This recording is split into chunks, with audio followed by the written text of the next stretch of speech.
no po prostu trzeba tą linę tutaj. No to przełóż ją, ale tej to by nie ruszał. Weź ją przełóż od tego, od... Zaraz ją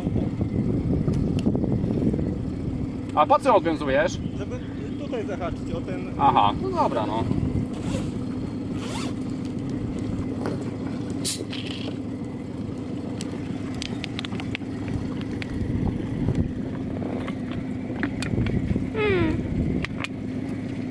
Czekaj, daj. O, Mariusz płynie. Jak tam? Muszę się chyba jakoś trzymać teraz.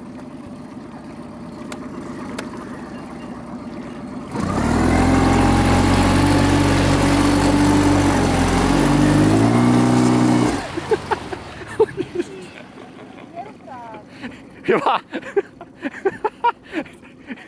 Wody naleciały ci?